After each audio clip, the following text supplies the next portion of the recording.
Good afternoon, Patriot TV subscribers.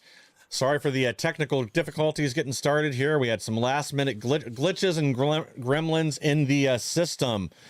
But so far today, I think things are looking very good, very positive. We do have some shenanigans going on at various polling locations. But thank you for joining us for Patriot TV's pre-election coverage. I'm here with John Fawcett, Derek Evans, and we'll have another guest with us here in just a moment. Yep, absolutely. Super excited. Thanks, everybody, for being. Yeah, go ahead, John. No, just thanking everybody for being in here on the various channels we're streaming across for probably a few thousand people. Very big day for this country. We've all waited 4 years for this moment, and the moment has finally come. So we'll go into some numbers, I guess, in a little bit, but everything is looking very promising. And that saying the too big to rig seems like it's coming to fruition. Oh, yeah. Things are looking good for us right now. I mean, as you said, that the numbers are rolling in, looking good for all the Trump supporters across the country. Thank you guys for hanging out with us here today, and we appreciate you guys hopping the chat, and we'll try to do our best to answer your questions or anything like that you guys might have. And if you see any breaking news, drop it in the chat so we can cover it here on the show. Yeah, absolutely. And actually, Derek, you want to share a story that you did earlier about what people were seeing? Was it in Pennsylvania already early this morning? Oh, so yeah. So I saw a video on Twitter in Pennsylvania. I believe it was Chester County, which is a Democrat county. Somebody had went to show up to vote. There was nobody really in line at the Democrat table. They asked the people working the Republican table, "Hey, what's going on? Have you guys had a lot of people over here?" And they said, absolutely not. And then the Democrat poll worker was calling people, trying to get people to come in to help him because he was working the booth by himself. So to me, that says volumes in terms of not only is the energy low for the voters, but they're having trouble even getting some of the poll workers, like the actual base, to come out and work the elections in certain parts of Pennsylvania. But more importantly, we need everybody to stay in line. I don't care if Fox News starts calling the election early or anything like that, especially if you're on one of the Western states on a different time zone. You know, the East Coast polls start closing early. I don't care if they called every single state on the East Coast. I don't care if they called New York for President Trump. If you're in Arizona and Nevada and those places, stay in line and make sure that you vote today, because we got to sprint through the finish line. Yeah, absolutely. And I understand. Do we have a guest on standby right now already? I think we got Russ Tyson here, former senior NSA intel analyst and whistleblower. Russ has an interesting story. Russ is actually the person to blow the whistle on the Patriot Act, the act that they were using to spy on all Americans. Can we bring Russ in? Yep, here we go. No, pretty good. My pleasure. How you guys doing?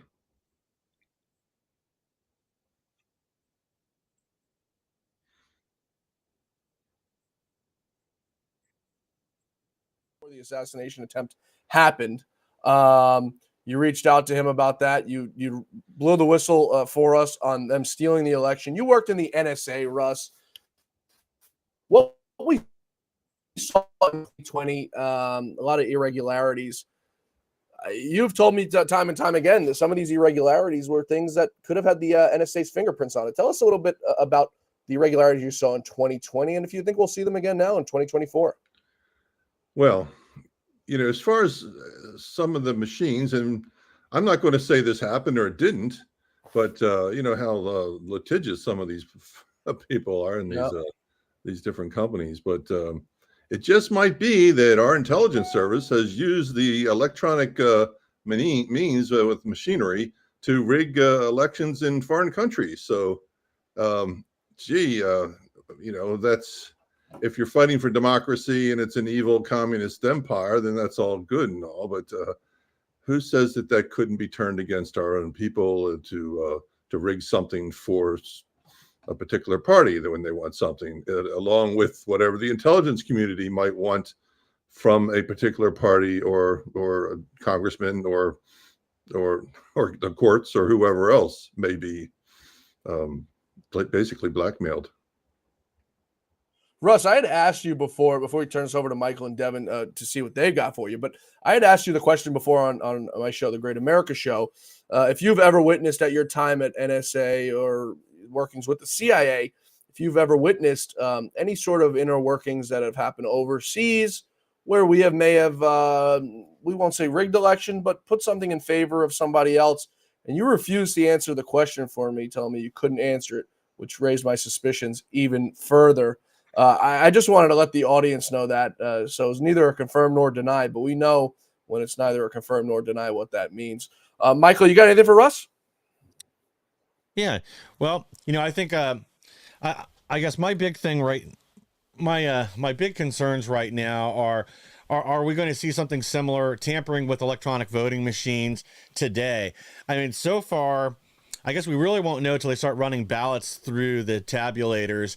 But I guess in my opinion, the too big to rig worked. The Republicans have gotten a massive wave of new voters, low propensity voters, and others out to vote before Election Day.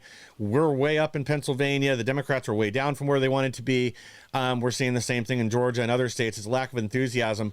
But what do you think the odds are that tonight, when they actually start tabulating things, that that's when we start getting some inconsistencies, let's just say? Is that one for me? Yeah, it's for you. Well, I hope that doesn't happen, but I would say that especially if we've learned our lesson from the past, we need to make sure we know who has the key cards for these machines, and to make sure that the auditing trails exist and cannot be deleted, and that indeed that there is no modem capability to be transmitting information in and out to control those machines. And also the code has to be protected. And that's the monkey in the details, is the code. So and if it's written interestingly, it'll be designed to sidestep the auditing. So the detailed code analysis is where the real, if it's going to happen, that's where it's going to basically be the roots of all evil from. And that was the thing that they hid so well from us in 2020, Russ. They didn't want to talk about it in the court of law. They didn't want to talk about it, but they had no problem going through President Trump's home in Mar-a-Lago. They had no problem going through Melania Trump's underwear drawer and putting that out in the court of law and the court of public opinion. But when it came time to securing our elections and securing the integrity of our elections and the integrity of this country, which seems to gone by the wayside,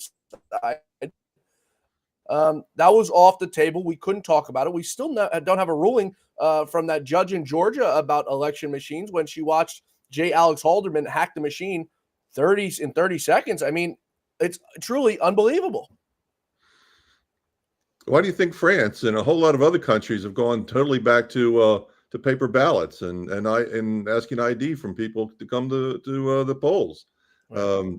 Because they realize some monkey business can take place anytime you've got computers involved. And I know when I was working with my contacts inside the agency, we had one rule: no electrons. When we communicated and did our back and forth, it was basically old style with dead drops and some other interesting methods. But there was no telephones, there was no text, there was no electron movement at all in our communication. So, because hey, we worked at NSA and we know it can be done with electrons.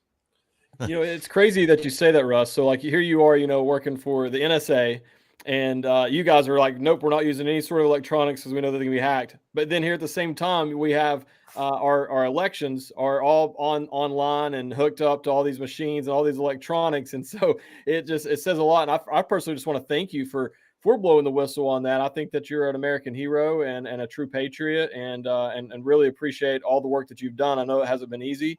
And so thank you for everything that you've done there. What is your gut feeling telling you right now, Russ, in terms of the 2024 election today, man? Do you think that Trump's going to be too big to rig, or I mean, what is your gut telling you? Well, the way I've been looking at it, it looks like an awful lot of Republicans have gone out and they've done the early voting thing. The question in my mind is does that cannibalize the same group of Republicans that before were steadfast about going on election day only, or were these different Republicans coming out of the woodwork, and we still have the stalwart that want to be on election day? And if it's the latter of those two, then we will have too big to rig, and our former president will be our future president. Yeah. I've got a question. Go ahead, Mike. I've got a question for you. So I'm actually pretty confident that Trump will be able to eke out a victory and win today, especially again when we've seen the polling numbers and the early voting numbers on a lot of these states. Even though, again, it's only by party registration, I feel pretty good.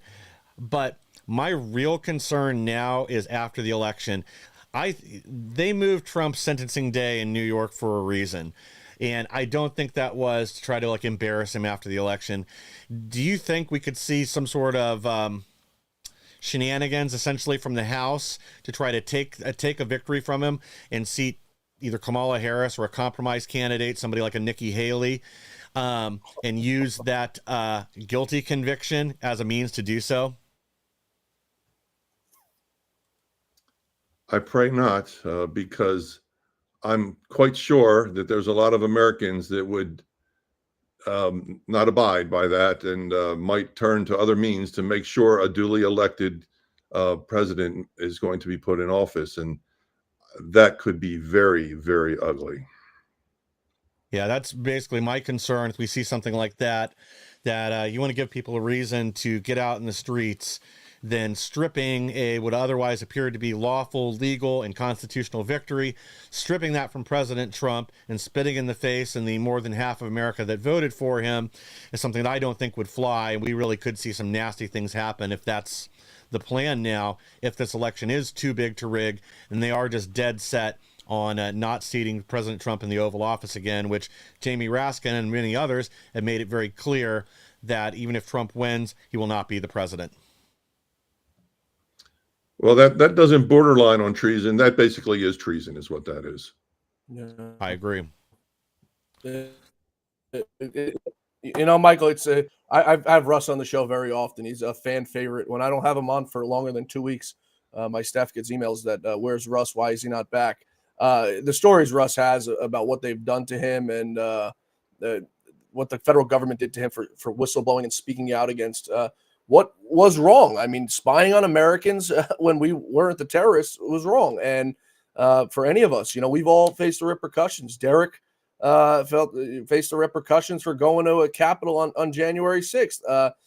We'll all probably never get jobs at a major corporation in our lives because of what we're doing here, which is fine with me. I don't care. I'd rather be homeless than to go back and work in corporate America again because they're scumbags and they're lowlives. And luckily for Russ, he's had a backup plan and had some money saved up. But these people, try to ruin your lives. Russ mentioned lawsuits.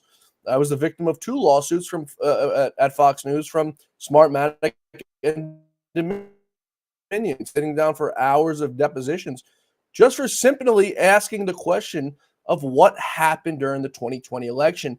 And Michael and Derek and Russ, I mean, they were more worried about getting that $787 million than answering the questions about what happened during that election. To me, that's highly troubling.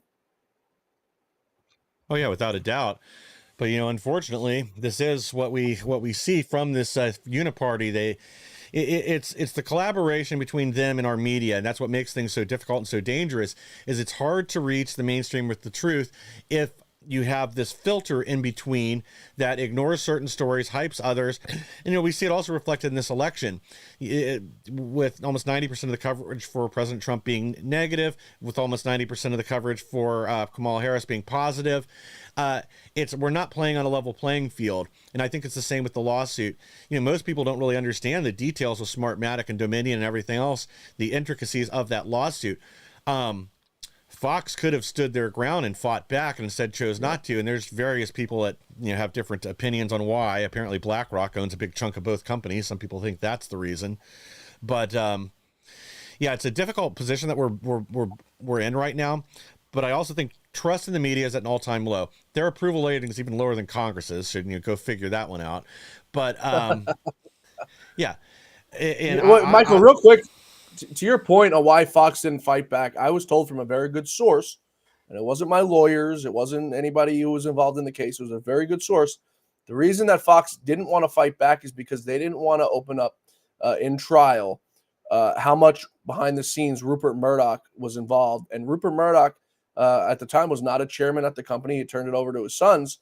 And for anyone who's privy to that, when you're making calls and you're not an executive of a company and you're privy to information that's only privy to executives, that's a massive issue with shareholder dishonesty and stakeholder lawsuits. So that's why I was told from a very good source why Fox didn't want to push through with the trial and why they caved and folded just hours before the trial was supposed to start.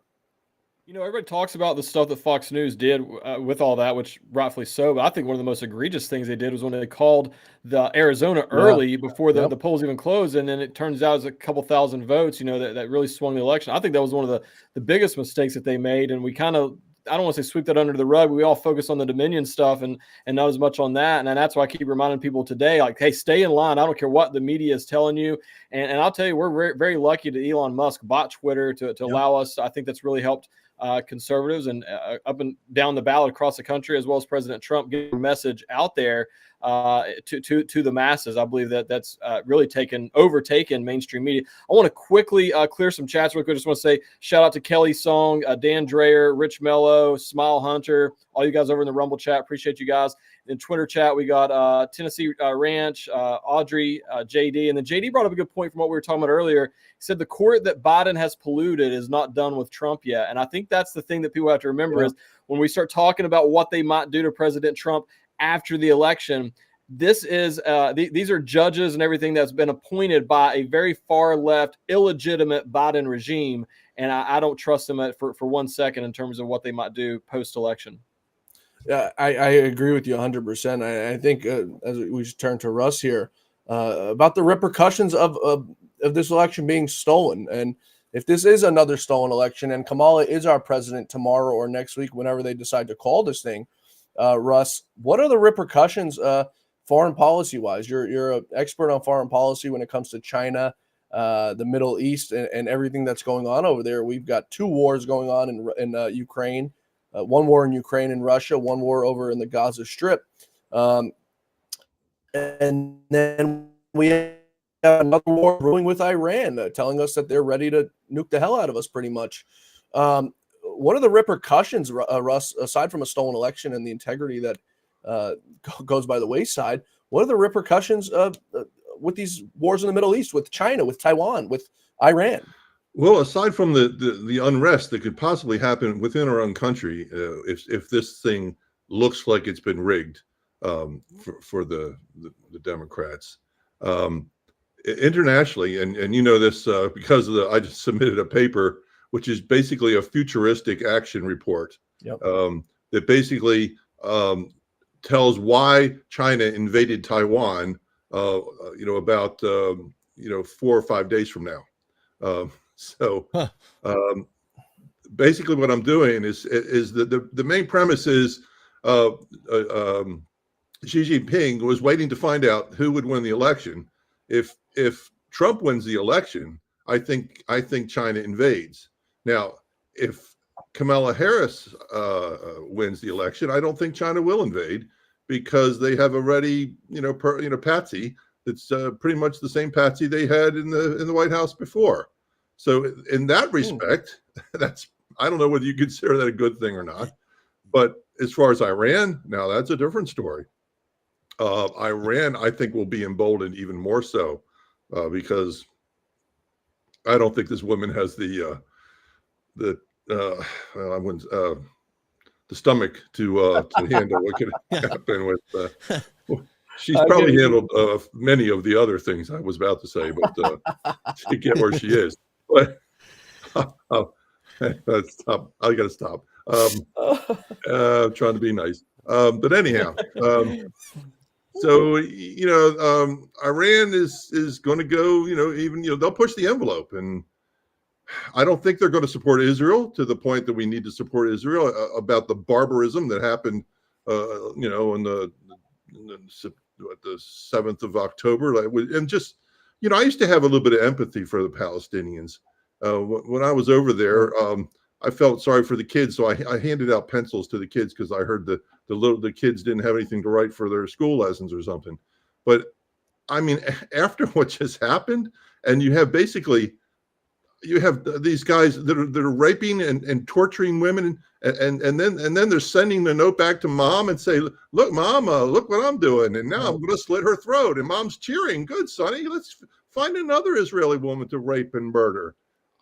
You just shake your head, and I say, you know what, maybe it's time for Israel just to wipe these folks off the map, because that kind of barbarism cannot be tolerated anywhere in the world.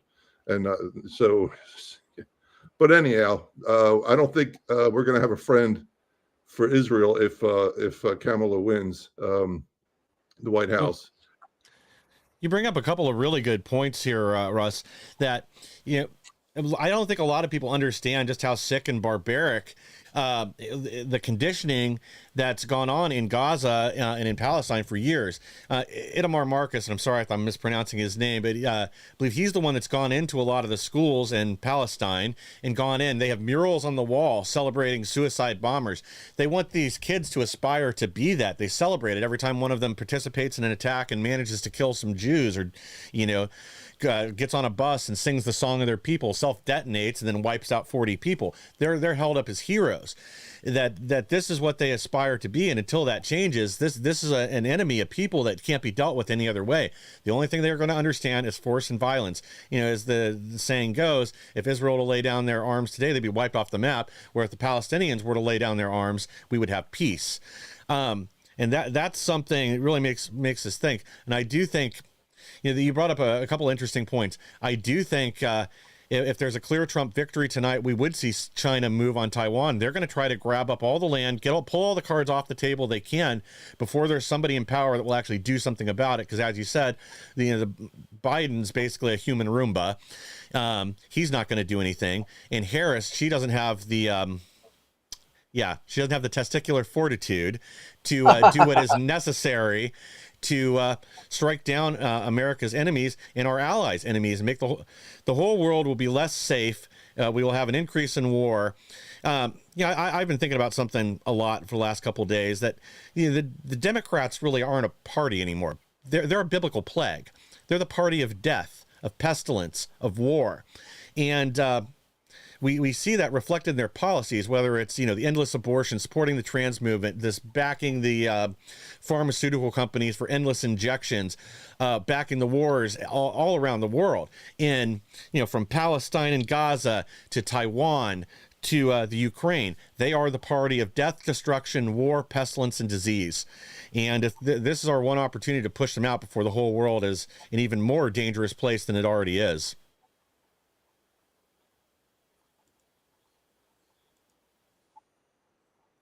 Depends on which state she's in, because she's running different ads in different states. So in Minnesota, she's anti-Israel. In Pennsylvania, she supports Israel, as if we live in a day and age where there's not internet and these people can't talk to each other from state to state. I don't know why they thought they could get away with that. So to your point on that, I mean, nobody really knows what she truly stands for, because she tells people what they want to hear in whatever accent they currently speak at the time. That's perhaps the funniest part about it all, is that the whole accent changing thing. If you're talking Hispanics, it's one accent. If you're talking African Americans, it's another. And if you're talking to white folks, it's a different. But Derek, if you talk about that, you're all of a sudden, you're a racist, you're a xenophobe, you're anti-woman, you're a misogynist. I mean, the list of adjectives goes on and on and on, just for simply speaking out and calling out the hypocrisy. Yeah. And, that's, unfortunately, that is all the left has, I feel like, at this point. They don't put policy forward. Their voters don't care about what the plan is or what we need to do to get our nation back to a better place. They're a party their party is basically run on abortion and hatred of Donald Trump. She waited over 70 days to put any policy up on her campaign website. She can't answer a question directly to save her life. All she can do is talk in circles and hope the reporter forgets what they asked. In any other, if we went back 8 years, do you think the Democrat Party would accept a candidate like this, or they would just move on to someone else? Forget it. Yeah, you're absolutely right. I think you're absolutely right. I think we've got Russ for another minute or so before we got to move on. Russ, your final thoughts as we're just a few hours away now from getting some results and figure out how close this thing is, or is it too big to rig? Oh, I certainly hope it's going to be too big to rig. But let's remember when I blew the whistle, it was the Republicans that were in power. It was W. Bush, and we got to remember that there is this kind of uni-party kind of thing going on as well. As a matter of fact, the Fox News they were the ones coming after my throat in the beginning, because I was basically, even though I was a Republican, that they're coming after me because I'm basically dropping the dime on George W. and company. And you had people like Bill O'Reilly sending his little attack weasel, Jesse Waters, to do a what is a little attack. For 3 days, they tried to hunt me down. They were at my former house, my parents' house, and then to a place where I was. And it was kind of how they found that, I think, was a bit slimy. But I basically call my opinion of Fox is that they're the neocon channel. Yep. I do not watch Fox much at all, except if there's maybe the football game more that I'm interested in. But you got to remember that it's not just the Democrats that we're fighting here. We're fighting literally a deep state where there are Republicans involved. There's all different kinds of players, and there's the corporate interests, and then there's the intel community, I think, which is the lifeblood, especially NSA for communications. So it's a whole lot bigger than just one side party against this side. It's much more in depth. And our former president, who hopefully will be our new president, I think he understands that now, especially when people were lining up vipers in his previous cabinet to smile at him and then crawl up his leg and put their fangs right into his rear quarters. So that's what we have to be careful of. It's not just the evil Democrats. Yeah, I think you're absolutely right. Russ, you're a great American, and thanks for everything you do for this country and what you've done for this country. You've opened up a window of realization for all of us to know that when Trump talks about the enemy from within, there really is an enemy from within. And for the Democrats to suggest otherwise is hypocritical, because they know damn well, look what's happening to Eric Adams right now. Look what happened to Bob Menendez for simply speaking out. Now, I'm not saying they're not guilty of what they did, but at the end of the day, they would have never gone down because of what they did unless they spoke out. Yeah, I agree. And I think you're exactly right, Russ. And in many ways, I actually feel like the Rhino Republicans, the saboteurs, are in a lot of ways more dangerous than the Democrats. At least I know where they stand. I'm not surprised when AOC comes out and says something that I think is crazy or anti-American or something that will ultimately be harmful.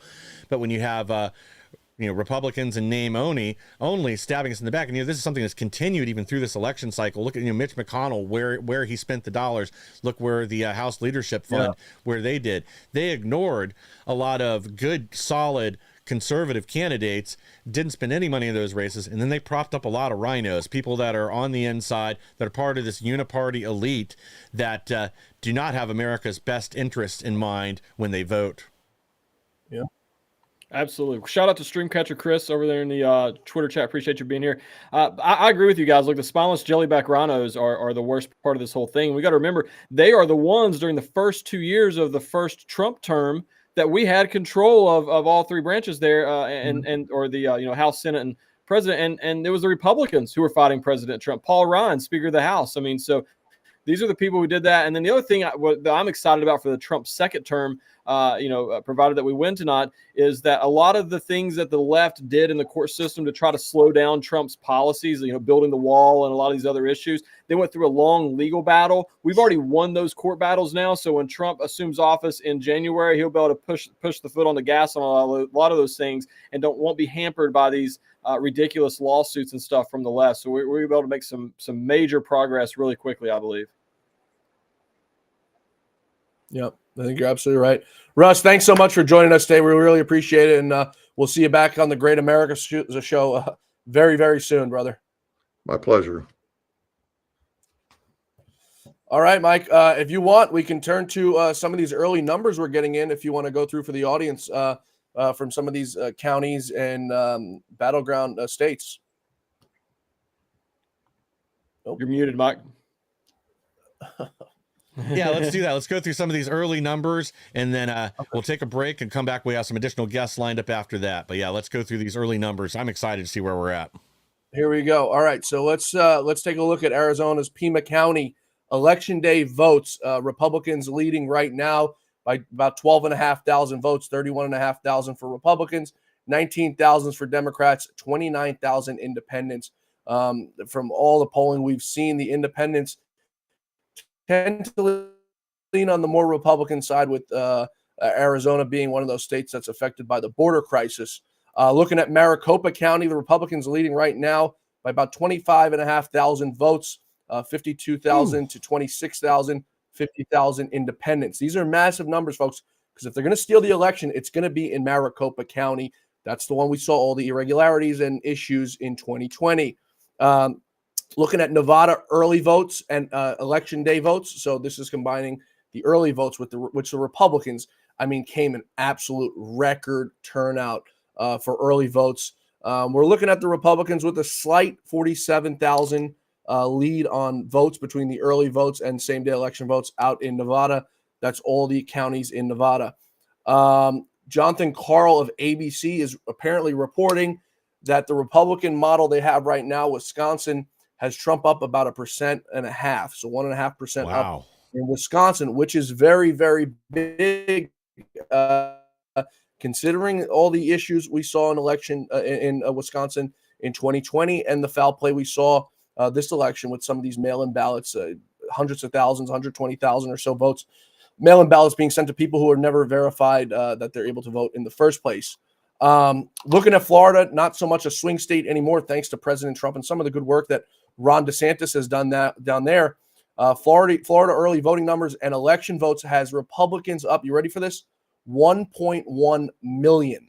So it turns out that that whole Puerto Rican joke that Tony Hinchcliffe told at Madison Square Garden that was going to lose the election for the Republicans, it doesn't, as of right now, seem to be turning out as well as they thought.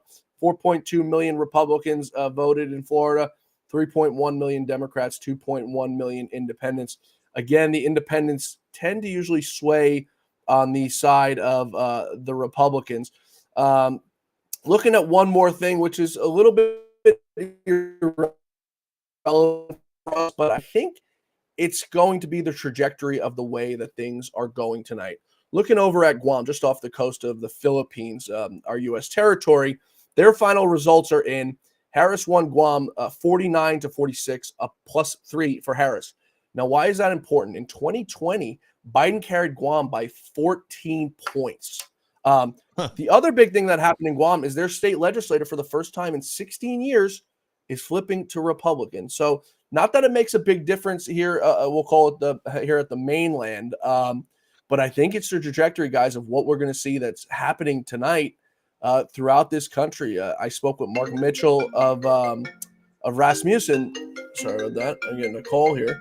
Of Rasmussen, and he said, if you look and see what the trajectory of Minnesota is and Wisconsin, I think it'll give us a good indicator on where we're at with the other swing states. Yeah, and something I want to make sure people are aware of as we start watching when the polls close and the numbers start rolling in. I do expect when the first set of numbers come in Michigan that Harris is going to be up. Don't be shocked by that. So the difference is in 2020, they did not count the mail-in ballots until after the polls had closed, and so we got that dump later. In Michigan this year, I just saw it a little bit ago, they've already counted 95% of the ballots, the mail-in ballots. So the first dump of numbers that come in Michigan will include the mail-in ballots up to that point, at least 95% of them. So, and we know that those skew to the left. So I don't know the exact numbers. I'm sure the Trump campaign has an ideal percentage they want to be at, but don't be alarmed or shocked if Harris is ahead in the very first initial dump of ballots there in Michigan. And so that's a big thing to just keep in mind as the numbers start rolling in tonight. And then an update in Pennsylvania. They're saying that there was 1 million fewer mail-in ballots that were requested this year than before. And then there's also a huge state law that was changed since 2020 coming into 2024 here in Pennsylvania. And that's a law that requires that the state does not, that they continue counting votes without stopping. So in 2020, we all know that they took a break and stopped counting votes. It is now illegal in the state of Pennsylvania to do that. So again, we don't have it exactly where we want it, but there's been a lot of huge wins. And I think we got to give a shout out to the RNC chair and co-chair there. I think they've done a fabulous job this election cycle in terms of staying on top of things, having lawyers on standby, and winning a lot of these court battles before election day actually started. The other person who deserves a shout out, I'm sorry, Michael, I didn't mean to step on you, but I have a very short train of thought. If I forget it, I'll forget it. Scott Pressler, he doesn't get enough credit for what he's done in Pennsylvania, registering voters every single weekend on his own dime, on his own organization, without the help of the RNC. He's a great American, a great patriot for what he's done in Pennsylvania, registering people to vote. The other thing we didn't see in 2020, which we saw now, was nearly 80 million Americans, to put this in perspective, voted early this time. I think that tells you big measures, because we had just under, I think, 150 million in 2020 all in. So that's 50% of the vote. Now, I do think the voter turnout is going to be a little bit less this election, as we see urban areas, they're staying home, probably in disdain. Women are staying home and voting. That's to the Harris side. That's going to hurt them a little bit. So I do think we're going to get a little bit of a lower turnout this time than we got in 2020 overall, because I don't think the Democrats are going to get as many people to turn out. But the fact that we had nearly 80 million people already vote in this election, I think is monumental. And it goes to tell you that this early voting thing, we might finally beat the Democrats at their own game. Yeah, I think you're right. I think there's a good chance we do. And I do think, we're a little skeptical about embracing early voting just because of how 2020 went down, but it certainly seems to have worked out in Republicans' favor this time through, and in a big, big way. I mean, if these trends continue, like what we're seeing in Pennsylvania and even in New Hampshire right now, like a lot of the rural voting precincts are flooded with people. Inner city, not so much. The same thing we're saying this morning about Pennsylvania is a lot of these small towns, like in Lancaster and other places, there's lines for hours for people waiting to cast ballots. But then you go to inner city Philadelphia, it might be a 10-minute wait. They're just not coming out. So one thing that I'd seen yesterday, I think we covered it last night on the insurrection, was that in Philadelphia, Pittsburgh, and a few other Atlanta and a few other cities, like the black vote is down by 25%. And part of that, they believe, is the crossover vote for Trump. But it's also, there's just no enthusiasm. There's no excitement for people to run out and vote for Kamala Harris. It isn't like Trump. People will crawl over broken glass that's on fire to cast their ballot for President Trump. And if we had bad weather outside today, a lot of Harris voters would probably just sit home. That would be all it would take. Absolutely. I got some other news here for you guys. I just think it's kind of funny. So it's from CNN, which makes it even funnier. The Trump campaign denies and revokes journalists' election night credentials after critical coverage. So there were reporters from Politico, Axios, Puck, Voice of America, and Mother Jones had all requested to attend Trump's election night thing there in Florida, and the Trump campaign denied them access to the event because of the way that they've covered the Trump campaign throughout this election. I think it's hilarious. I think it's awesome, and I think it's well deserved. Yep, that's all thanks to Chris Lasavita. Perfect. Well, we got General Flynn with us. Give me just a second to get him added in here. Excellent. Welcome, General.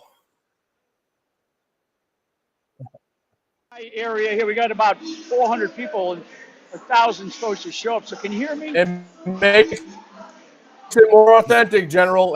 We'll make do with what we got. How you doing, sir? I'm doing good, man. Tell us where you're at. I'm at the happiest place on earth. It's called Seat the Table, and it's like a produce store. It's amazing. Alfie Oakes is the owner. He didn't shut down during COVID. He fought back against the tyranny of the COVID madness, and it's just been thriving ever since.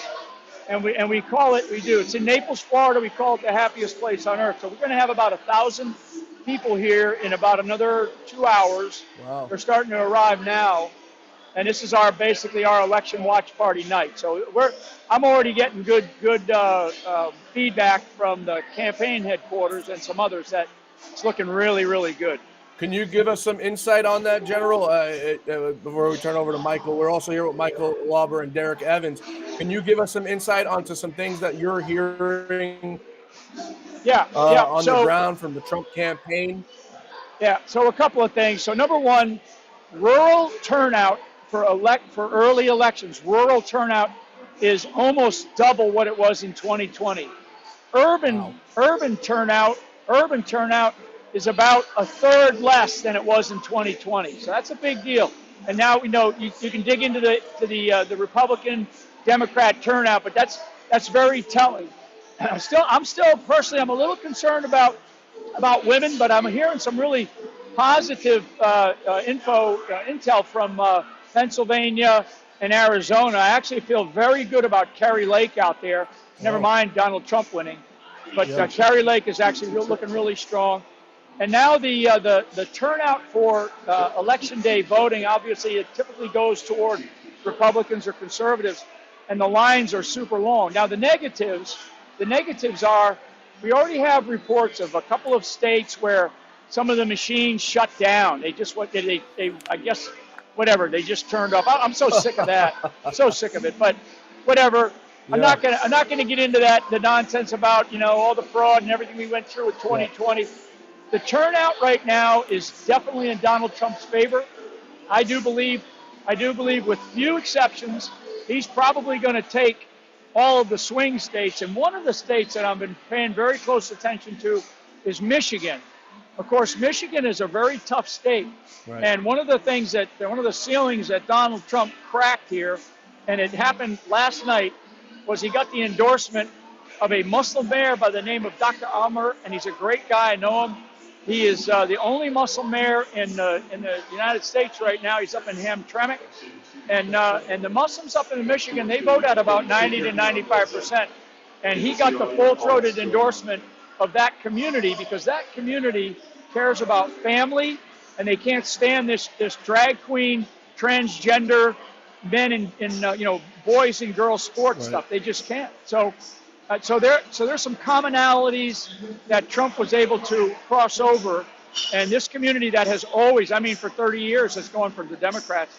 This up in Michigan, they're going to go strong Republican, and that's why I'm optimistic about Michigan as well, which was not a state that I had in the column for Trump going into this election. So, I feel very, very good.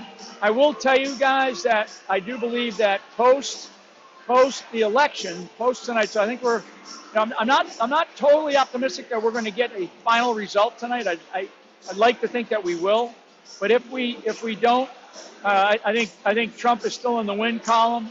I do believe that they should concede. The Democrats should concede tonight, but you know how they can be, John, and they're So, but the real hard work is going to begin after this victory. The really hard work. And number one, the toughest thing is going to be for Donald Trump to stay alive. And I mean that very precisely. Because I do believe that these people, these globalists, these Marxists, they will try to do anything they can to stay in power. And they still have another, 2.5 months, let's say, right? So I don't know what tricks they have up their sleeve. They absolutely have the worst people and the worst candidates. There's just no strong leaders on that, in that side of the political aisle any longer. John F. Kennedy, Robert Kennedy Sr. was probably the last of the vestiges of any real strong leaders in the Democrat Party. Yeah. And like I used to tell, your old mentor there, Lou, the Democrat Party is gone. They are gone. It is now a Marxist socialist party versus really an American patriot party. And I think that's the other shift that we're going to see politically in the United States of America. I do believe that, and I'm dubbing this, hopefully I coined this term, this is the podcast presidency. Okay, the podcast presidency. Because this is the death. This is the death of mainstream corporate woke media. They have made no difference. In fact, I'm in a place, and I can tell you, I don't know if you can see it across the way there, but we probably have 100 TVs up here, right now. Now there's a lot of sports people here, so there's a lot of ESPN on, but not only really a couple over there. But we have all kinds of other media outlets. You're not going to find ABC, NBC, CBS. You're not going to find these corporate media outlets on up here. It's going to be the right side broadcasting, Badlands Media. It's going to be podcasters that have turned into the networks of truth and honesty. We got another one, Patriot TV, that we're going to be joining here pretty soon. So I'm really honored to be with you, John, today, and thank you so much for reaching out. And I'll be around all night tonight. If you guys get, crazy and lazy there, call me up and I'll wake you up. Oh yeah. Well, General, you're actually on Real Patriot quick TV before right you now go, General too. Michael. Oh, sorry. Go ahead. Beautiful. I love it. No, that's good. Go ahead, Sorry, Michael. John. Yeah, General. I think you're exactly right with the Hamtramck mayor coming out for that endorsement. I mean, I think that could also make a big impact in Minnesota. We had another group of Muslim Americans in Minnesota recently come out just a few days before that and also endorse President Trump because of the transgender issues and all that. That I really think that is going to make a difference. Yeah. So this is a big deal. Now, it's not just the black community, the Hispanic community.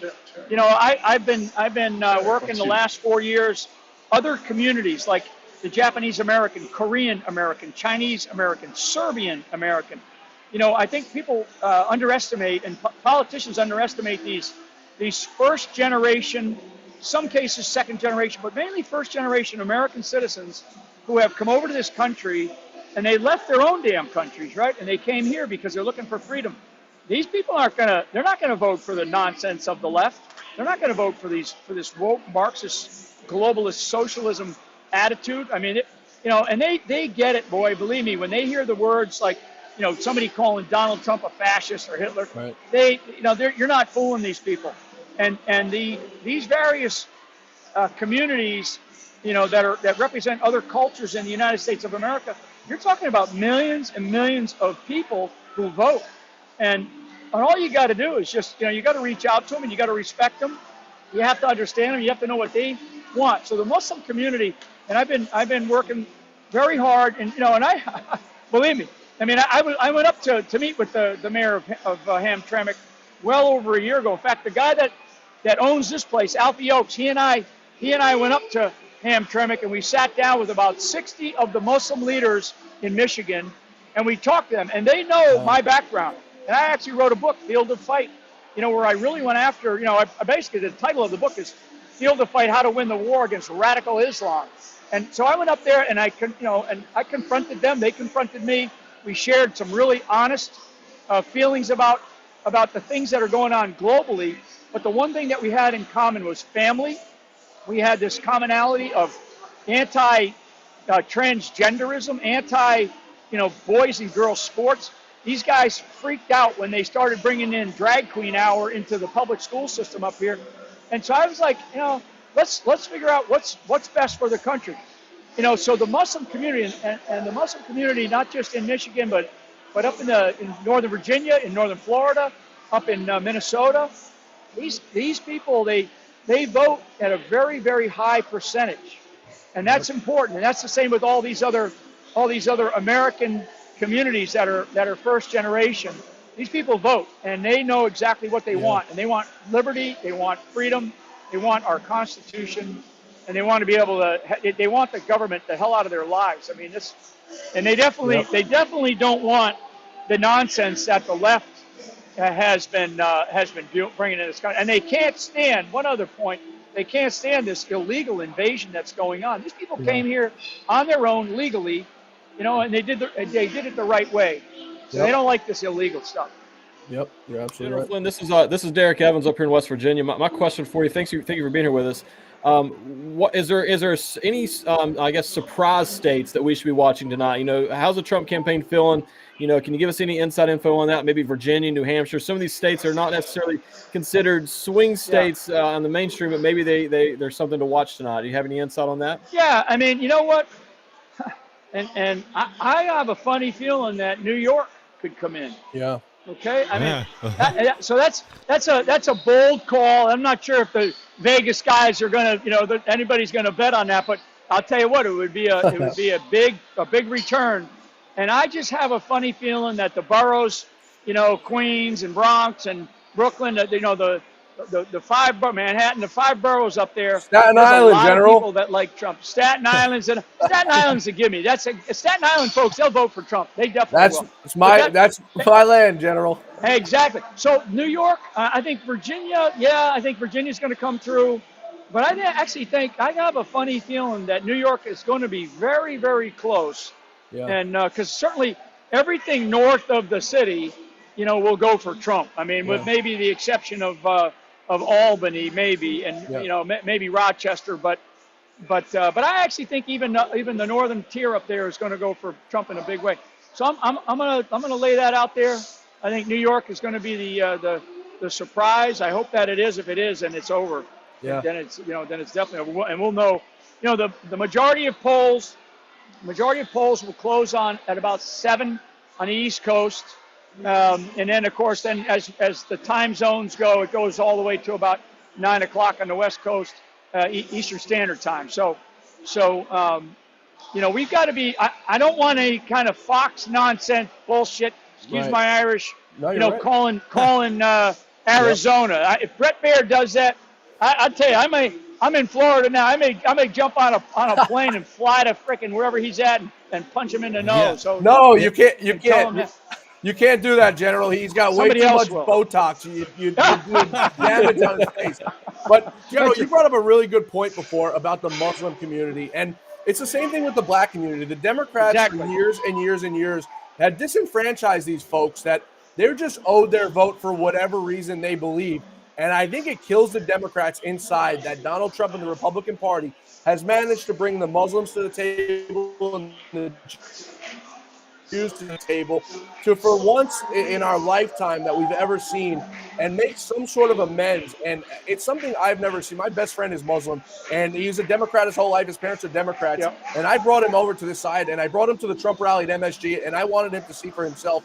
This is what these people want to do. They want to divide and conquer. And when they do that, General, they win. Your thoughts? Yeah, divide and conquer is a communist strategy, okay? Yep. I mean, it is a serious communist strategy, and it's something that these guys do really well. And they've gone after and targeted and taken advantage of the Black community for far too long. Yes. And I will tell you, there's a couple of organizations. There's one called MAGA Black, run by a friend of mine, Leon Benjamin. He's a great guy. There's also Blacks for Trump. I mean, it's another group that I have met with. So these are people, these are Americans, number one. These are Americans. They love this country. I've served with many people in the military from all walks of life, right? The Black community, the Hispanic community. I mean, there are so many Americans that love this country that they know their communities have been taken advantage of for far too long. And basically, the quote-unquote Democrat Marxist Socialist Party, they have kept their thug boots on their necks for so long. And now what they did and what they misunderstood was they misunderstood this illegal invasion. Yeah. So the left misunderstood the illegal invasion because what the illegal invasion did was it disadvantaged these communities that were already disadvantaged. And Donald Trump, people can say what they want about him, but those of us who know him, he's a good man. He is a kind-hearted man. He's a very gracious guy. He's a tough guy, but he's very authentic. There is no bullshit when it comes to Trump. It's what you see is what you get, and that's what they're looking for. They're looking for authenticity instead of somebody that talks out of this side of their mouth in one state, like Harris did, like Kamala did in Michigan, and then talked out of that side of her mouth when she went to Pennsylvania. So, you can't have it these days in the world of truth, right? In the world of citizen journalism and the world of what I call digital soldiers. Digital soldiers are taking over the idea of information, and that's why I call this the podcast presidency. One of the things that the main things that will die after Trump wins, in the next year here, you're going to see it. They will collapse on their own arrogance, and that's going to be the woke corporate media, because there's so many people. It's not just the big shot guys. They're good guys like the Tuckers and Joe Rogans. I mean, that crowd. There's guys like you. There's all these people, because people now can listen to whoever they want. They don't have to be force-fed talking points. Yep. I mean, you guys don't get up in the morning and start going, well, here's what we're going to talk about. Here's what you do is you say, hey, who can we get on today, or what's happening? And you just start talking to your audience, and the audience is this great audience. you're a great audience. They trust you guys because you don't bullshit. You come across honest. If you don't know something, you don't know it. And I think that's, in fact, I know that's what people are looking for because I've been around this country a lot in the last 4 years, and that's what people are telling me. They're tired of the lies. They're tired of the deception. What they want is they want just the truth. And if it's hard, then they can take it. The American people are tough. We're very resilient people. We can take bad news, but it's got to come. It's got to come across, not as a dishonest, in a dishonest way, but in an authentic way. Tell them what the bad news is and how we're going to fix it. And that's what Trump has been doing. Yep, you're absolutely right, General. And people are just tired of the nonsense. Like you say, they're tired of the bullshit. I mean, there's no reason to sugarcoat it. What they've done to you is a disgrace. It's a disservice to America. It's a disservice to every single American. My father, who's watching this show right now, when Chase came out and canceled your credit cards, my father cut up his credit card and sent it back to Chase and pretty much told him to go F themselves. What they've done to Mike Lindell with canceling Amex, canceling his credit line. It can happen to them, General. It happened to you. They tried to ruin your life, and they almost succeeded until someone came in and said enough's enough, and they saved your life. It's terrible to think that this can happen to each and every single one of us, General. And Americans are tired of it. Yeah, guys, I've been lifetime banned just recently. So talk about election interference. I was lifetime banned from Facebook and Instagram. And I had a big following. I mean, on all the other social media platforms I've got, I'm probably looking, 2.5, 3 million followers on various things, and of course Facebook. And I wasn't posting anything. I was posting articles I wrote. I read a newsletter every week. Sometimes I read a couple a week. And I have 7 books that I've written that are out there that this is how I make a living sometimes, because of the cancel culture in our country. And you guys know this. Lou knew this. You guys know this. Many other citizen journalists who have been banned by YouTube, banned because we talk about things that matter to the American people, and you have these corporate boards that sit there in judgment as though they know what their audiences want or need. Now, I will tell you that in some of the platforms, because I do look at, what platform you're on, and if you're on some of these platforms and you're not being censored, you're probably not getting enough of your message. You're not getting across to your audiences what they want. So, I mean, it wasn't just, it wasn't just Chase that canceled me. I mean, I'm talking about Bank of America, Chase, as a bank, they canceled not only me, they canceled my wife, they canceled my family members. I mean, it was insane. And those were, and I never missed a mortgage payment. I never missed paying a bill. I'm one of these guys that's anal about paying my bills, And so I'm proud of that. I'm proud of my credit report. But that doesn't matter to these people. It doesn't matter to these people. Yep. You're absolutely right, General. It's sick. It's really sadistic. And like you said, it can happen to every single one of us. And there was no reason to cancel you. Why? For challenging a stolen election? I mean, it's unbelievable. You were set up from the inception. They got you. They set you up on fake charges. The same thing they did to President Trump. Same thing they've done to Derek Evans here, a January 6er, who was overcharged with nonsense and bullshit. And it's the same thing they're going to do to the rest of us if Kamala wins tonight. Exactly. General, thank you for everything you're doing for this great country. I know you're all right, guys. Your stuff for time. Never give up. Never give up. And John, I'm so happy that you guys have not done that. Thank you so much for keeping this legacy alive. And you guys have a great show. And I'll be here all night. Like I said, if you get a little bit lazy tonight, you don't know what to do, call me. God bless you, General. I'll get you fired up. All right. God bless. See you guys. Thanks, General. Well, General Flynn, thank you for joining us here. He really is a good guy. Yeah. Oh, yeah, absolutely. Yeah, again, you want to talk about somebody that's fully invested in the fight no matter what. This is somebody that stood strong. What's ironic with him getting the charges originally when he was in the Trump administration, even the FBI agents who entrapped him didn't think he lied. They wrote it on their on the report, but they still, you have this bureaucracy of tyrants overhead running these 3-letter agencies that don't care about justice or the law or anything else anymore or the truth. What they care about is the political ends. And we can't move forward as a country until problems like that are fixed. We've got to take a quick break. We're actually way behind there, so I apologize in advance to all of you over there at Patriot TV, but we'll be right back in just a few minutes with even more. Every day, they put their lives on the line, in the line of duty, in the line of fire. They are protectors, Can you hear me, Mike? police, firefighters, the military, border patrol agents. They protect us, so Old Glory Bank is protecting them with Old Glory Protect. It's a $100,000 line of duty death benefit free with an Old Glory Bank account with direct deposit. Old Glory Protect from Old Glory Bank, protecting those who protect us. Throughout history, the spirit of patriotism has prevailed. The battles may have changed, but the values remain the same. Today, in 2024, we find ourselves at a pivotal moment where the call for unity, freedom, and a better future echoes louder than ever. For more than 10 years, Patriot Mobile has been committed to supporting the values that make our nation great.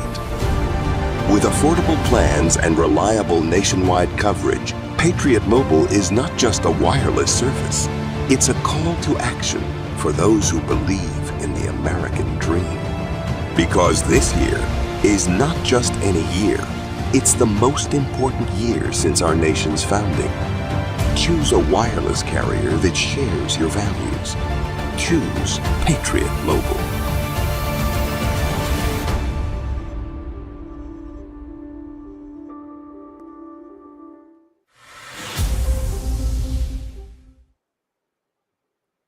Welcome back to Patriot TV's live pre-election coverage. Thank you for joining us here. We've already had a lot of big news, a couple big guests with some insight, what the Trump campaign is looking at, a few areas that they have some concerns. And honestly, I got to say, the total picture is looking very good for President Trump, much better than I would have expected at this point in the day, even yesterday. Yeah. Absolutely. Well, there's a couple of shenanigans that's been taking place a little bit out here. I saw some of this, and once again, it could be nothing for the record, but I think after what we saw in 2020, we have to just assume that some of this stuff is shenanigans.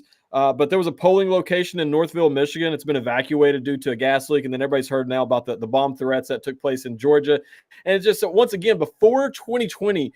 You never heard of these things happening on a wide scale thing. So that's kind of what's concerning to me out here with all this that's going on right now. But more importantly, just once again, stay in line, hold the line, stay in line, and vote today, no matter what the media says.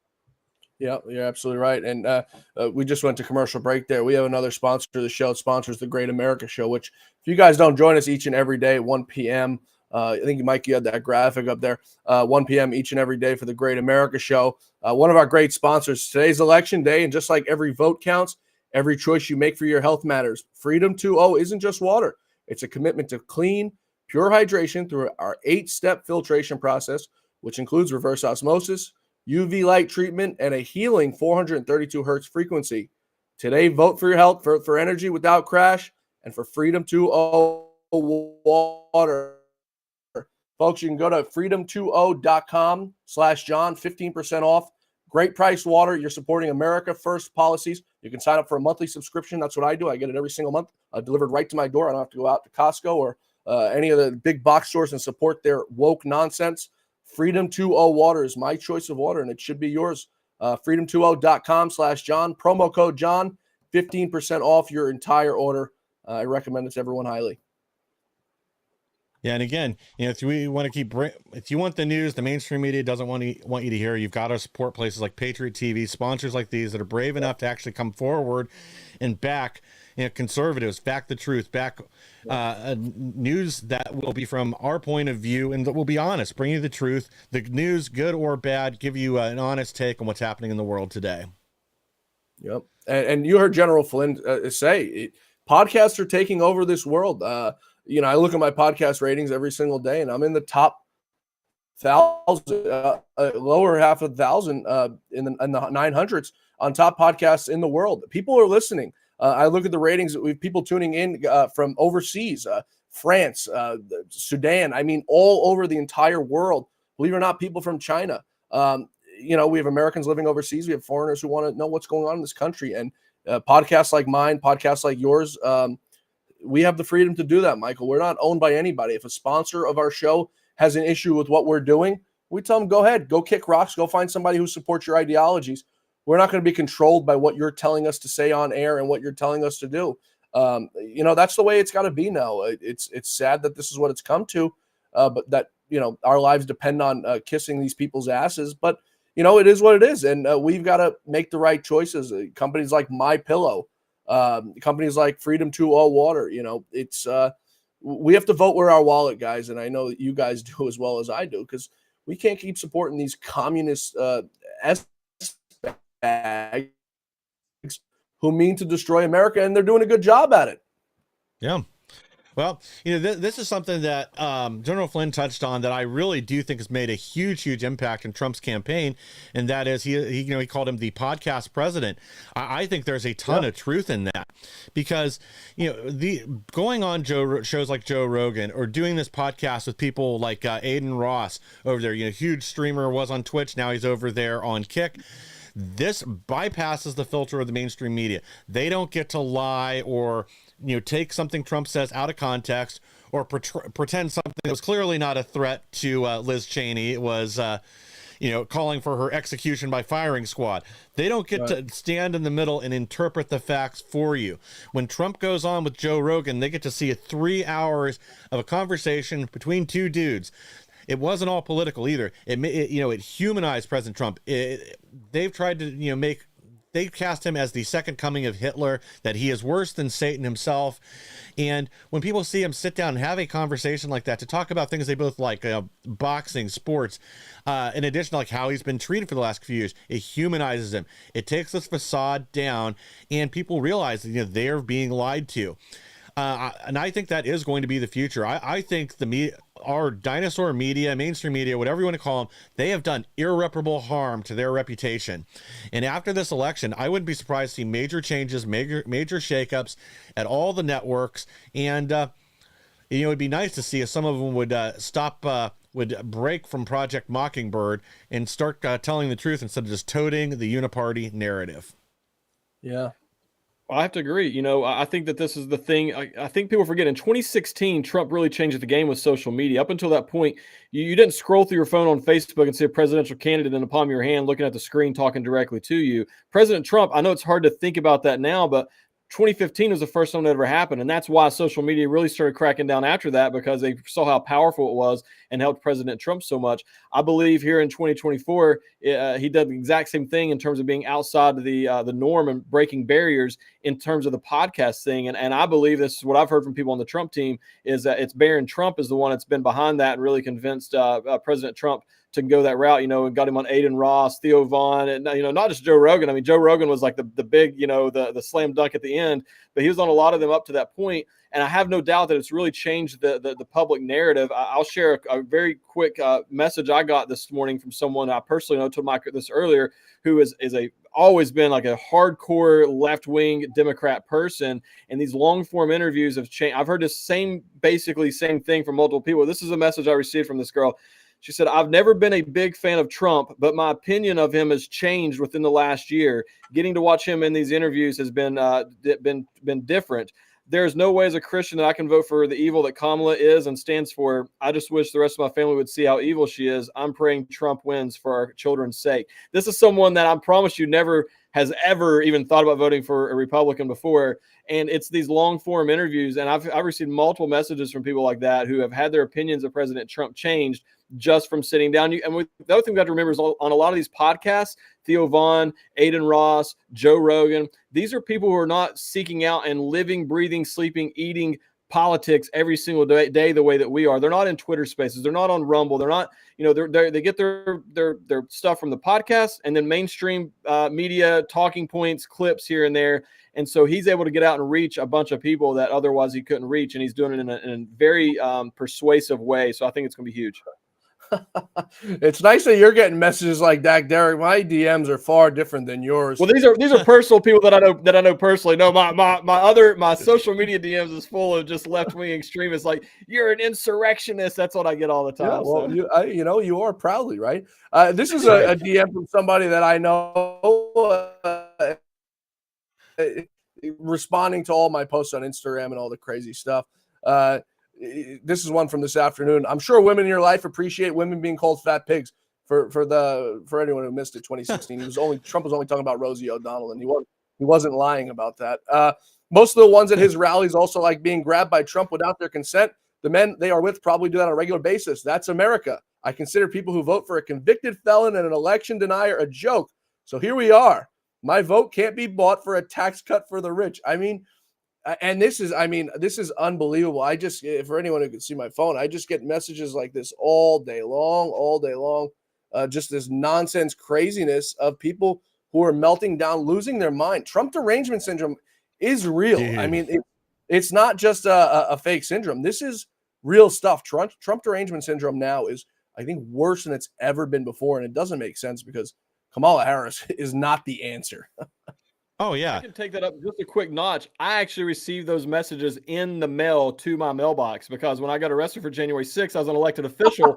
So seriously, when you sign up to run, your address is public. They still, I still get letters every week from just random crazy lefties all across the country just telling me what a piece of crap I am, how bad they hate Trump, all this stuff. I mean, to my actual house, and to their credit, I'll give them that. That's way more personal than sending a message on Twitter. But yeah, I get them in my house. I'll get them out one day and show you guys on the show. Go ahead, Michael. Sorry. Yeah, like one thing, like when I saw this article the first time, and a few people kind of talked about this in probably the last 2 weeks in the lead up to the election, that they think if President Trump wins, we're going to see the largest mental health crisis in U.S. history. And I think they're 100% right. Like there are some people out there that are just completely detached from reality. It's one thing to not like a political party, or even say, that you hate the other side, but there's people that are totally just delusional with what they think President Trump is going to do. And we saw this in this like last ditch effort from Kamala Harris to try to drag people across the finish line. This, am I getting too political ad campaign? Did you guys see any of these videos? Yeah. Well, most of the people that sent them in were just like pure fiction. Things like, he's going to break up interracial marriages. He's going to deport me. I was born here I'm the child of immigrants, but I'm going to get deported. It's just complete like laughable nonsense. But these people really believe it. Yeah, he hates the gays. He's gonna, throw them all into a giant blender and make a smoothie out of them. Yeah, it's truly sick. I mean, Derek, I don't get those love letters sent to my house. The only thing I get sent to my house is Freedom 2.0 water, and I occasionally get one of these sent to my house. If you guys can see there, My Pillow, Mike Lindell's My Pillow. For everyone who doesn't have a My Pillow, both Derek, Michael, and myself, we all support Mike Lindell. You go to mypillow.com/John and get max savings. But it's insane. It really is truly insane that we've come to this point in my life. I welcome the hate. I don't mind it. There's some people who can't take it. I have no problem with it. I welcome it. I think these people are sick and deranged. They're losers. And for you to take the time out of your day to send me hateful messages on Instagram and Twitter and Facebook, me and my staff, we laugh at you people because you guys are losers. Yeah, some of these things. I gotta give a really quick shout out to Kim Decker over here in the Twitter chat. Kim says that also a January 6th defendant, voted for my President Trump today, still a proud supporter. That's right. That's what it's awesome. Kudos to you, and hang in there. We're going to get a victory tonight. We've got a shout out also to Kelly Song. She tunes into the Great America Show every day. A great American. We've also got a shout out to Wavy Crockett, who says, Mike Lindell makes the best dog beds. My girlfriend loves sleeping in it.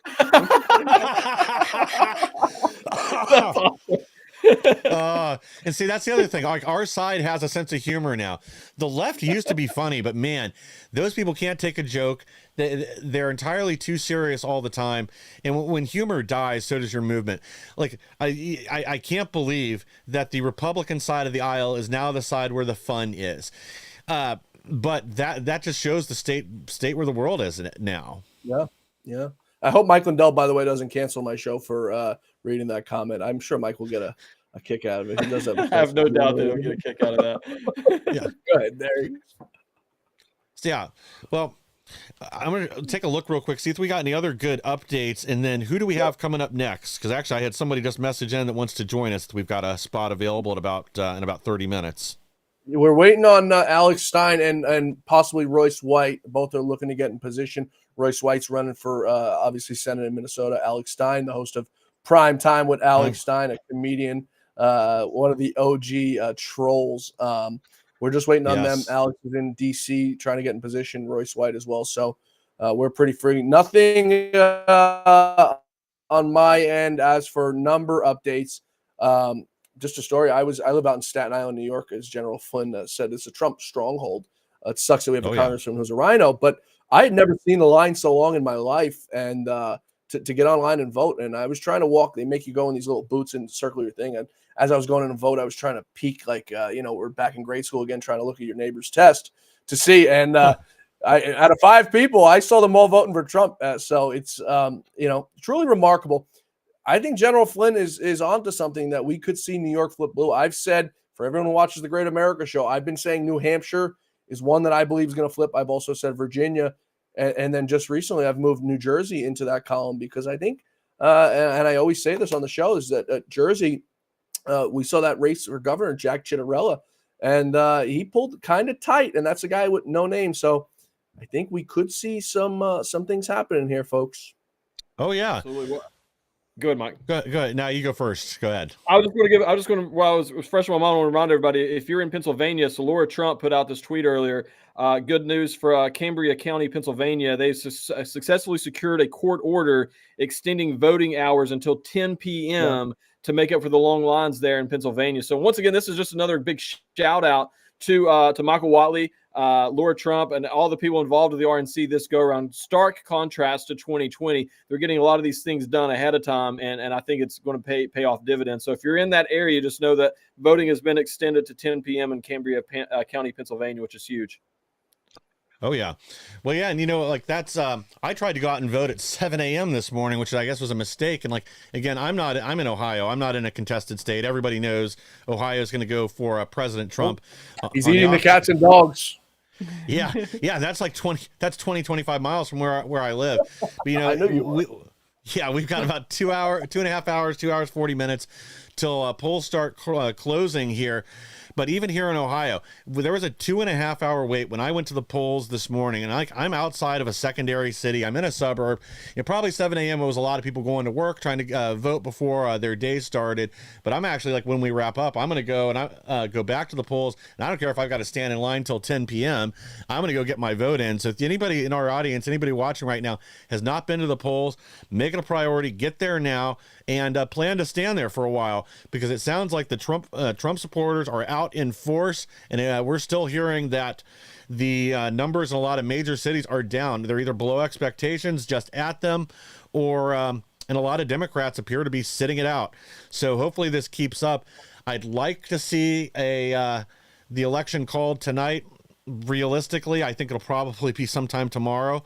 But if it's a big enough red wave of support, like you guys were just kind of saying, I bet we see some coattails, that we see a couple Republicans in the House that we were not expecting to win get pulled in, because that's my one area of concern. I'm pretty confident that we take the Senate probably with 53 to 54 seats.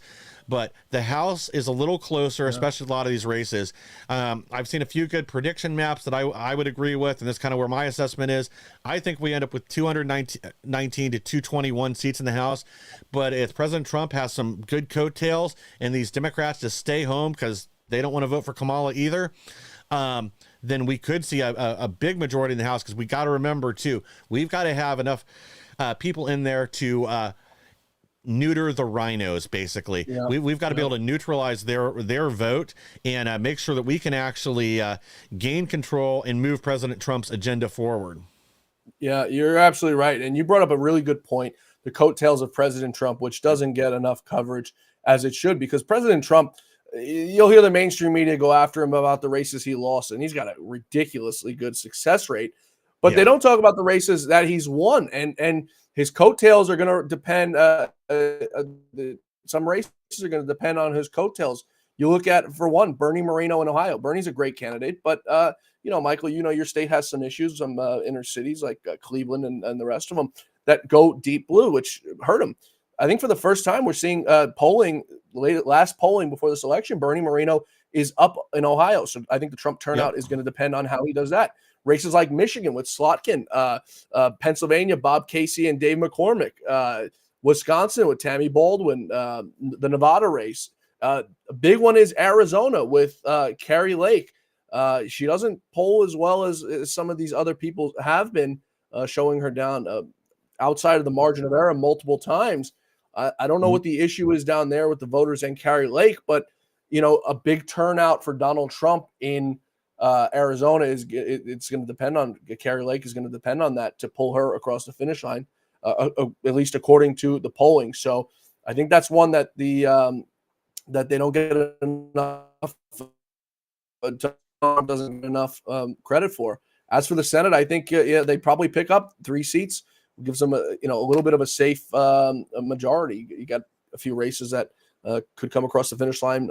Maryland with Governor Hogan. See what happens there. He's a rhino nonetheless, but Republican pickup is a Republican pickup. Yeah, and then also Montana, you got Sheehy or whatever his name is out there. Yeah. I think going to get across the finish line. And I'll tell you another one that not a lot of people's really mentioned, and I'm not saying he's going to win, but I think it's going to be much closer than people would think, is Hung Cal down there in Virginia. With Trump doing so well in Virginia, is he going to be able to potentially pull him across the finish line? That would be a huge pickup. And so that's the biggest difference between this. Everybody was like talking about the red wave in 2022, but I think anybody who was being realistic knew that wasn't going to happen because the Republicans were the ones defending a bunch of seats. There was very little opportunity to pick them up. In this go around, it's the Democrats who are on the defense here in 2024, and we have Trump on the ballot. So I agree with you. I'm super excited to see some of these Senate races come across the finish line as well. And then Tom Payne over here in the Twitter chat, he's down in Broward County, Florida. He says that they've been holding signs up down there that says I'm voting for the felon and they arrested the wrong POTUS, and people was honking and going crazy. And he said that the Broward County is 2/3 Democrat and the polls are empty. There's like basically no lines or whatever down there in a Democrat stronghold in Florida. So, interesting. Yeah. Well, to go back to Bernie Moreno for a second, I'm here in Ohio. I'm right outside Dayton. And, I made an observation the other day. There's a lot of Democrats that are supporting Bernie Moreno. And a lot of that's because, I just blanked on his name. The guy that's been in there for 30 some years that he'll be replacing. They don't. So some of these people are values voters, and he went all in supporting the trans agenda, and they saw that. So again, I don't know if I mentioned on this show, but I mentioned it all the time. I have a couple neighbors across the street that are lifetime Democrats that have Trump signs out in front of their yard. And same thing, they look at this stuff and they think about their kids and their grandkids, and they don't want this nonsense taught in schools. And I think that is another something that's going to be a much bigger factor in this race than our dinosaur media would lead you to believe. That there's a lot of parents, even on the left, that are sick of this nonsense, and Biden and Harris have been out there cheerleading for it the whole time. They're attacking parents that went out to school board meetings. And, that may not get them to vote for Trump or to vote for Bernie Moreno, but it may get them to sit home. And I'll take a victory anywhere that I can get it. Also, what happened to supporting migrants? The Democrats aren't all of a sudden aren't about supporting migrants. People don't know Bernie Moreno was born in Bogota, Colombia. He's a Colombian. So the Democrats, when they have their talking points all made up for when it fits their agenda, they spit them out. But when it comes to the Republicans, they don't say a word. They don't say Bernie Moreno's a migrant, an immigrant from Colombia. I think his parents brought him here when he's very young. He built up a massive, I believe, car business worth millions of dollars. And that's the American dream that Democrats don't want us all to live, the one that they want to keep for themselves. Just go ahead and ask Gold Bar Bob Menendez over there. So we just got another note in here. Trump HQ, Palm Beach, Florida, setting up and getting started. Looks amazing. So they're already preparing for a victory celebration down in West Palm Beach, it sounds like. Well, we'll hope it's a victory.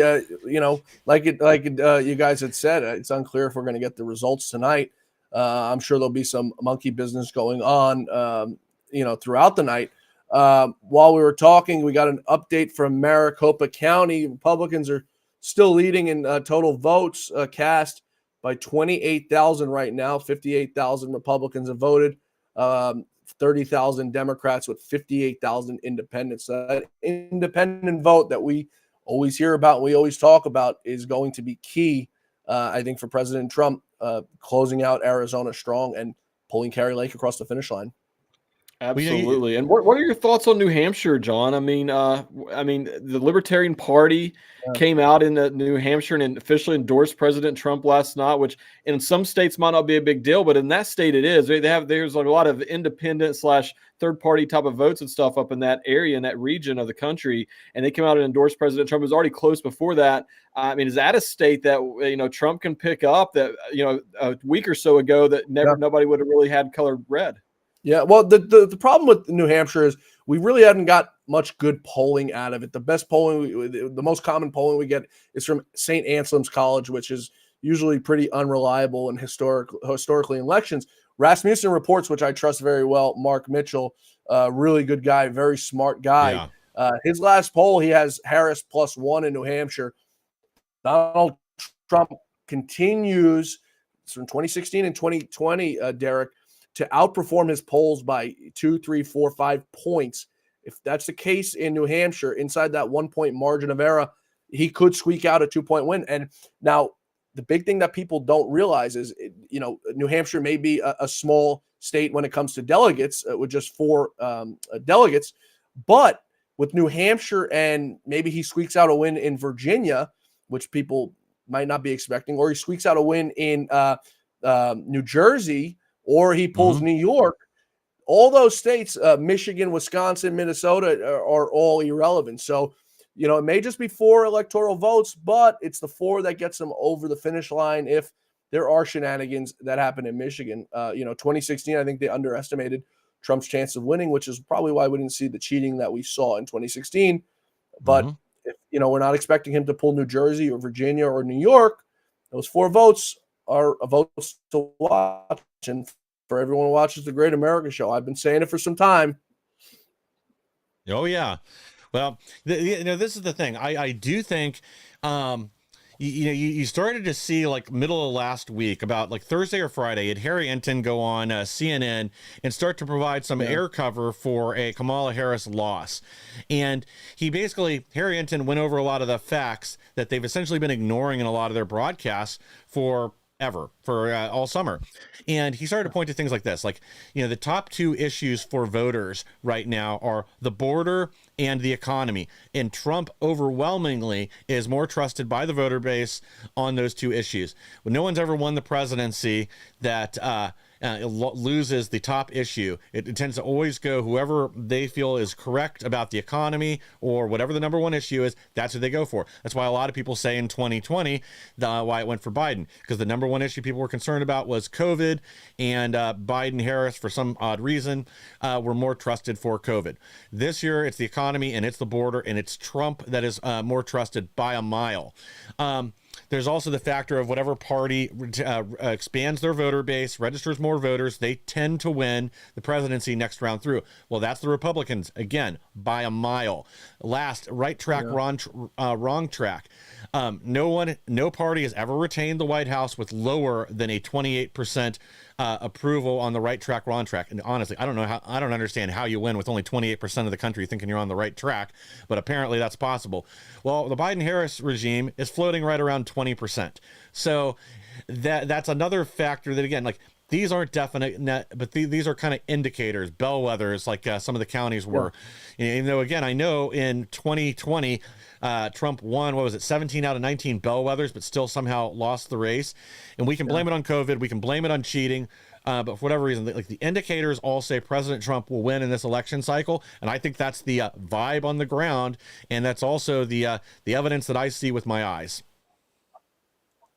Yeah, same here. Well, quick shout out to Fall Girl over there in the Rumble chat. Appreciate you for being here with us as well. And so let me ask you guys this. I mean, I feel out of the 3, they call it the blue wall, Pennsylvania, Michigan, Wisconsin, I believe that I feel the most safe. I would say Pennsylvania. I'm almost wanting to say Wisconsin because it was such a small margin in 2020 that Trump, quote unquote, lost by.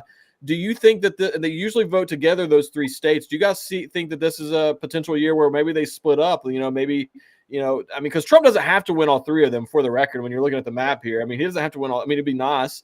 But, I mean, do you think that, if they do all vote together, I believe that they all vote with Trump. I mean, because I'm looking at Pennsylvania, Wisconsin. I would say that Michigan is the one I feel the least confident in Trump winning. What are you guys' thoughts on that? Yeah, Yeah, I don't know.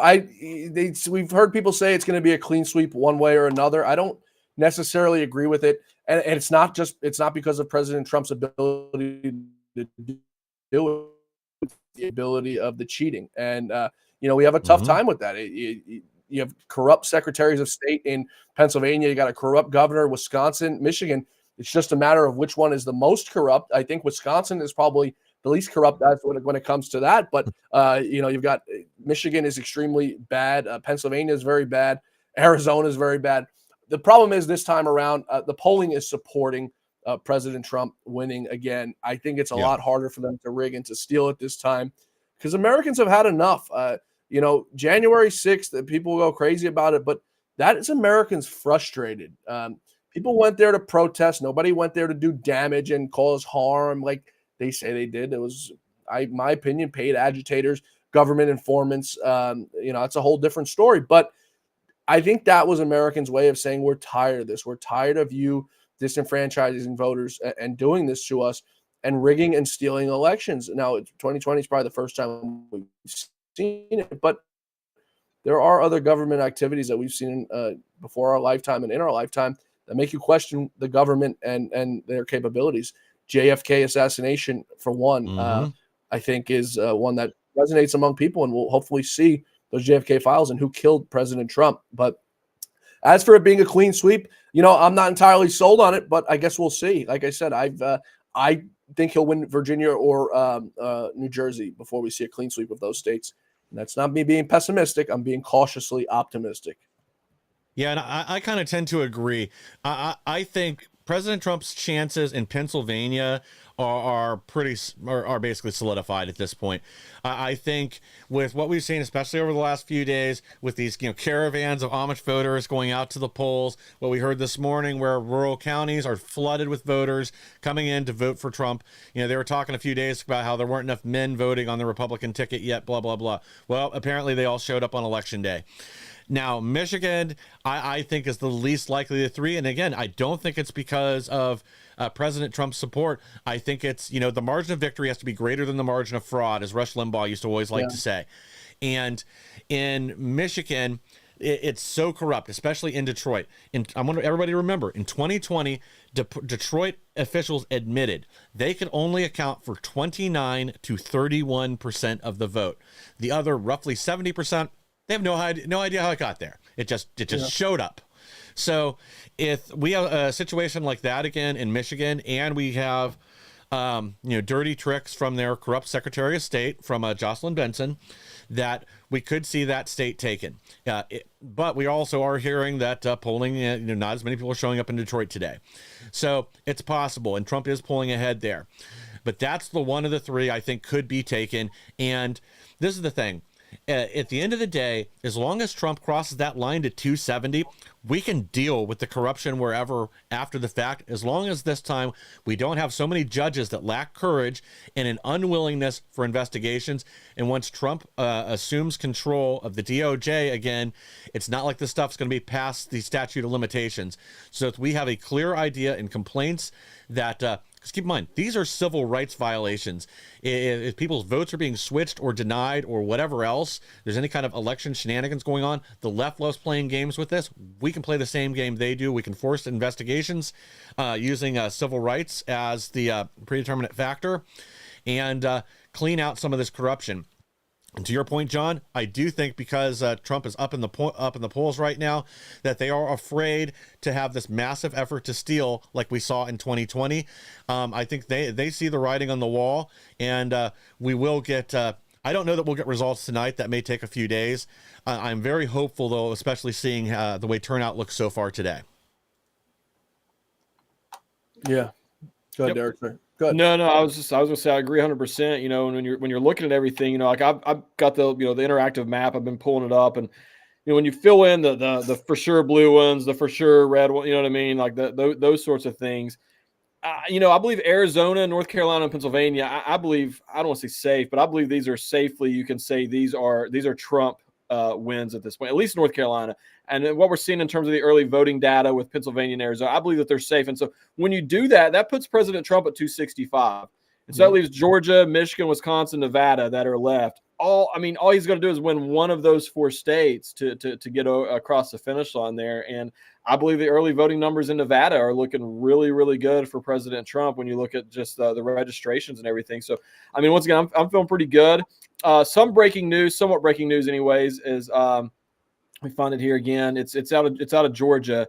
A federal judge rejects Georgia GOP request to reject hand-delivered absentee ballots in several counties. So what happened is in Georgia, after the absentee voting or early voting period was ended, there were several counties, of course, they're Democrat counties, Clayton, Cobb, DeKalb, Gwinnett, Fulton, Chatham, and Athens, Clark. The Republicans are claiming that they were illegally accepting ballots after the end of the early voting last week because voters were allowed to drop off absentee ballots over the weekend. So they're supposed to have been in by Friday.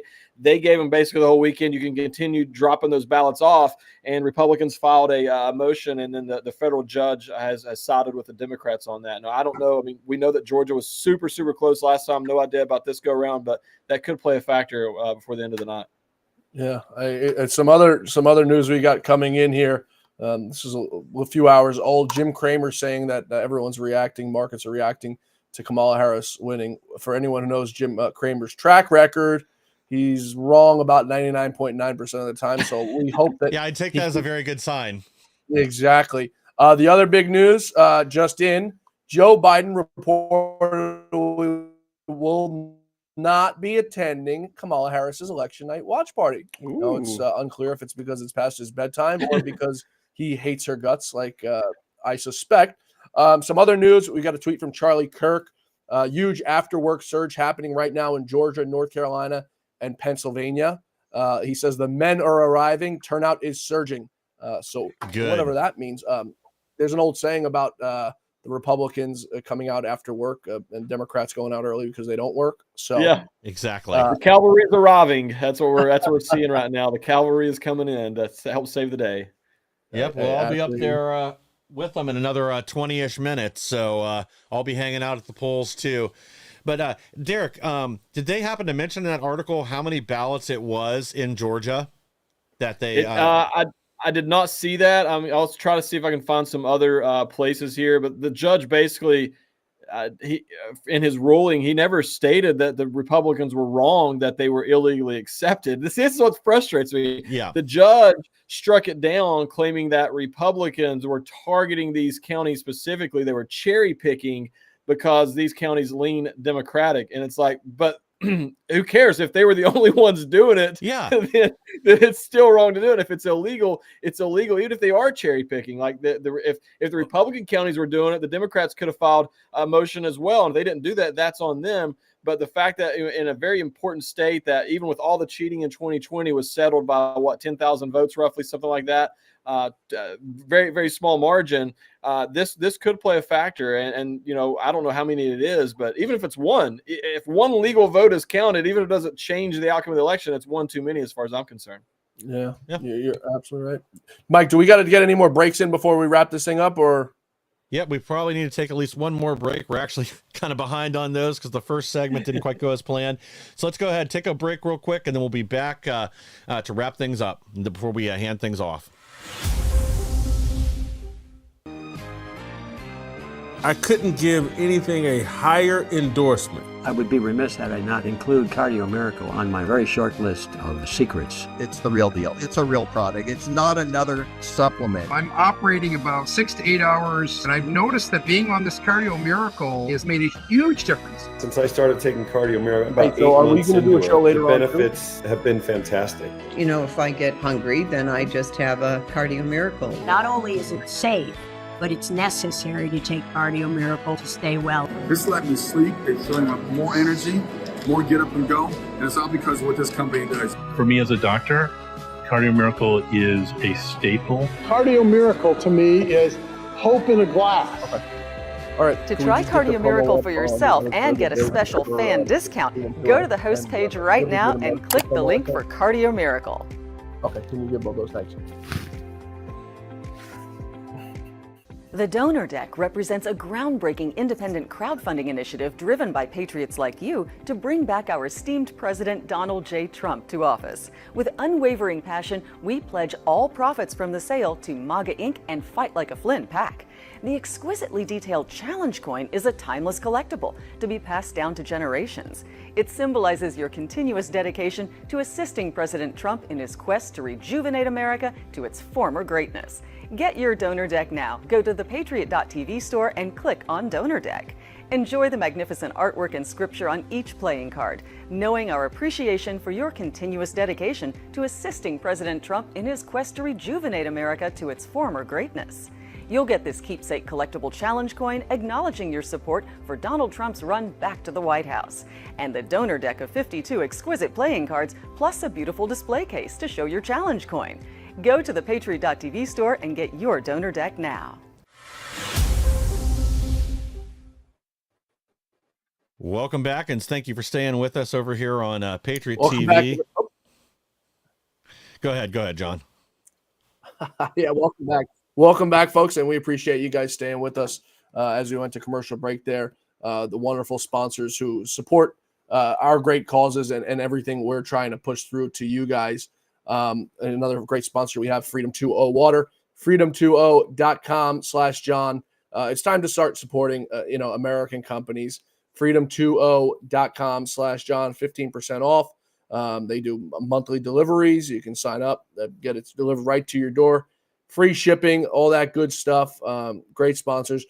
For all of you who are joining from the Insurrection podcast, you can catch my show, The Great America Show, each and every weekday, 1 p.m. on Rumble. We're also on audio, so you can catch us on Apple Podcasts, Spotify, iHeart, wherever you guys get your podcasts. We appreciate all the listeners and all the support as we continue on the great legacy of Lou Dobbs. I just want to mention one more thing in regard to the podcast. Lou and I started this podcast, The Great America Show, about 3.5 years after the cowards at Fox, the lowlife scum, canceled his show, Lou Dobbs Tonight, for going out there and pushing the truth because they didn't like what he had to say, and nor would he ever be controlled by them. So we started this podcast together 3.5 years ago with one goal in mind, and that was to get President Trump over the finish line tonight, whether it be tonight or tomorrow. So when that happens, just know that was mission complete for Lou and I, because that was our end goal. As I said, we're going to continue on the show as long as you guys want me to, but that was our end goal. So Lou is looking down on all of us right now, and knowing that was the mission we set out for, and we're going to accomplish it together tonight. And once that's accomplished, Lou can go on and rest in peace and know that his work here is done. Sorry, guys. I just had to get that in there. Well, I'm sure he's looking down proud of all the hard work that you've done and everything else that you've accomplished and continuing his legacy like this. Because, as you said, part of his goal in coming back to media, he could have retired at any time he wanted. This guy's a titan of industry. He's responsible for the foundation of cable news from CNN from their inception. He also brought help and really is responsible for a lot of what we're doing today, even the podcast format. But yeah, I'm sure he's looking down with smiling right now, both on the hard work you've done, on everything that President Trump has done to ensure his victory here tonight. Yeah, and Lou's wife, Debbie, sorry, go ahead. No, go ahead. John. Just going to say, Lou's wife, Debbie Dobbs, amazing person. I saw her 2 weeks ago. We went to the Trump rally together at MSG. She's been so supportive of the show and so supportive of keeping this thing rolling, because she knew how important it was to keep this thing rolling and to keep the messaging going, and how important it is to get President Trump reelected. We used to joke, Debbie's more conservative than Lou, and Lou was just about as conservative as they come.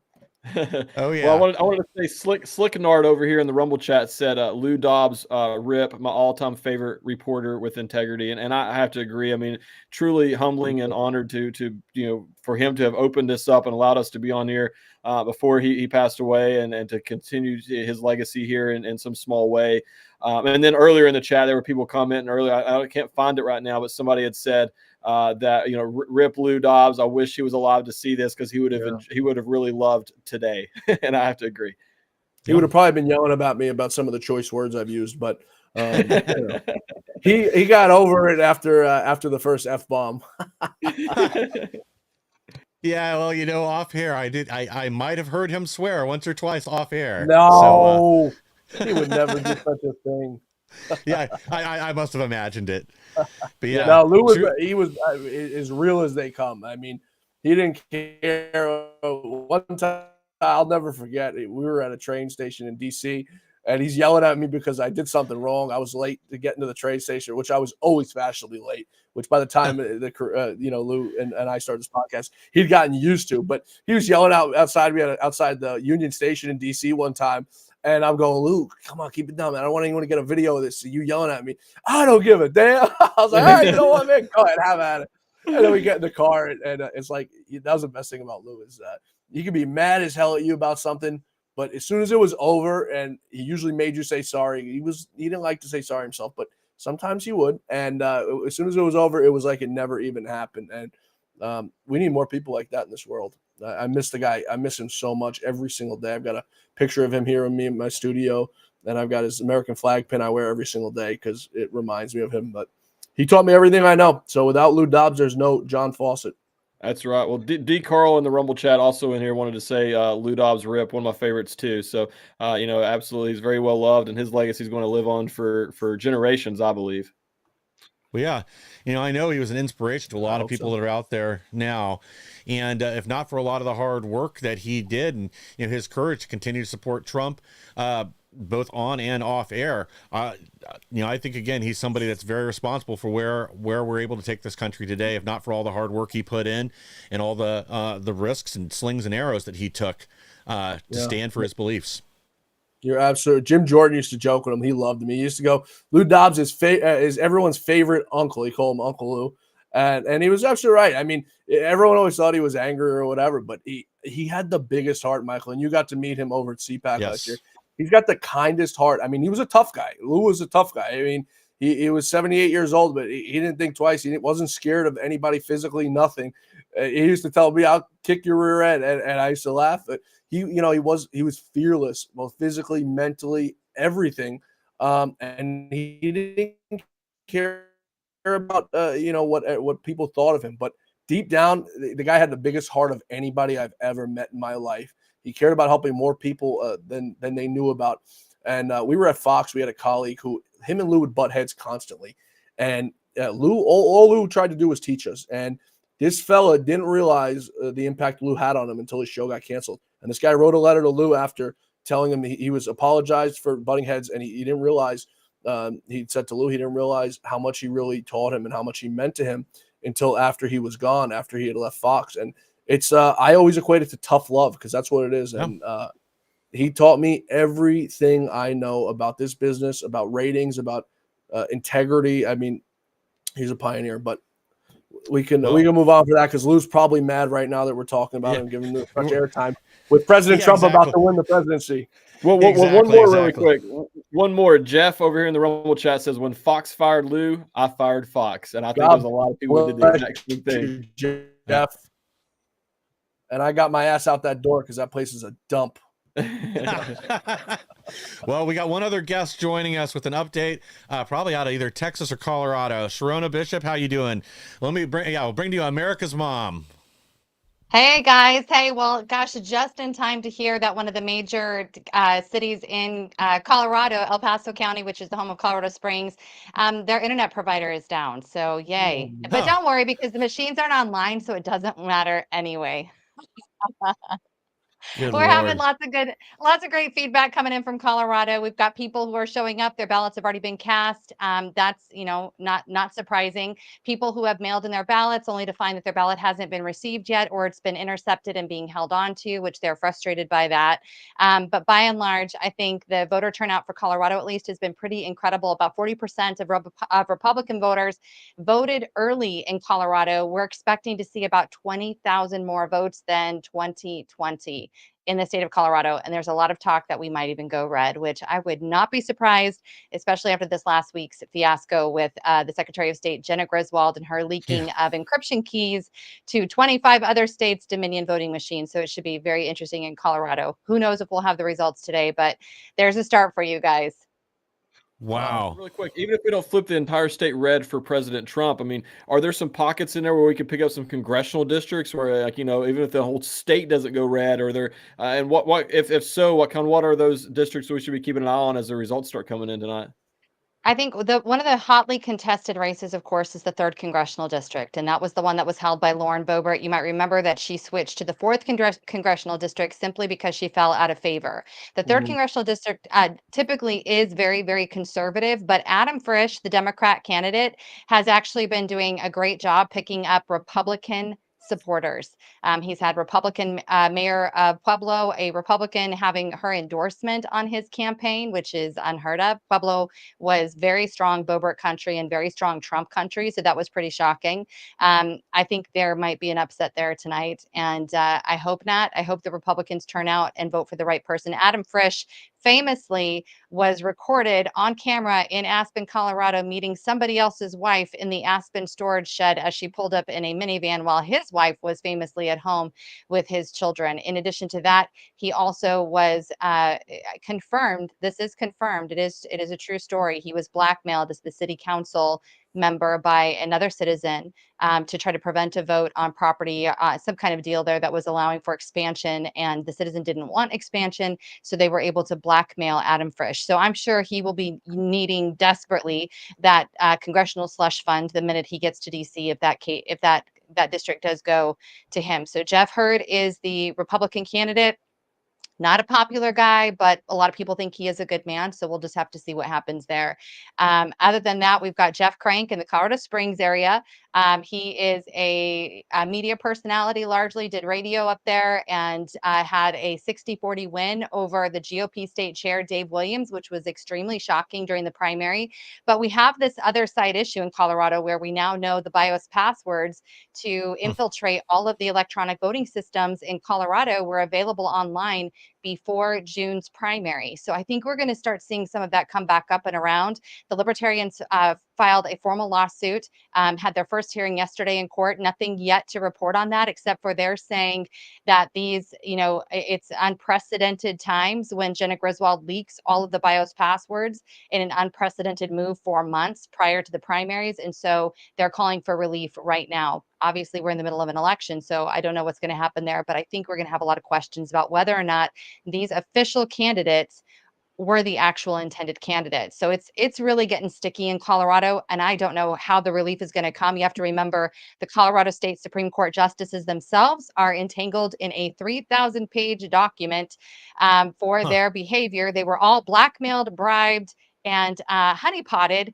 by a Mindy Macias from the probation department of Colorado in 2019. So they're unreliable, and they're going to be fighting their own battles to keep their heads from being severed in Colorado. So I don't know where the relief is going to come from.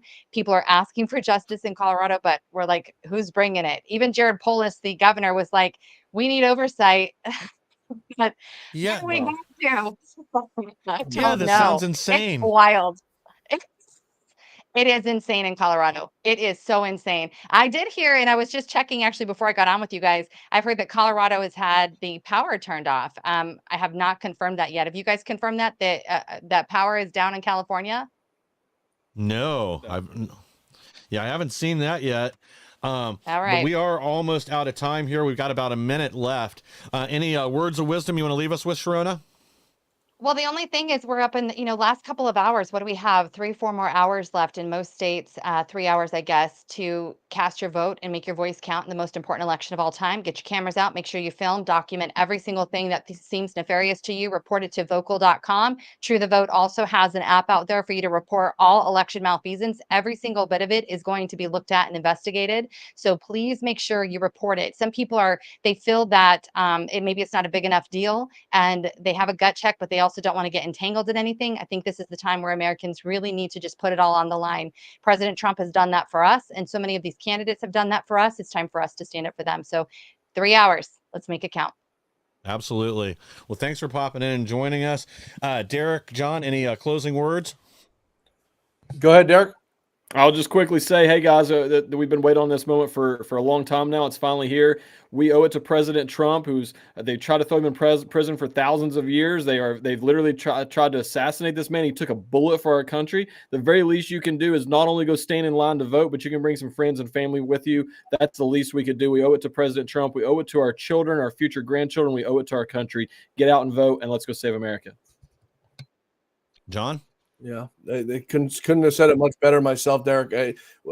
Everyone says vote like your lives depend on it. Our lives do depend on it.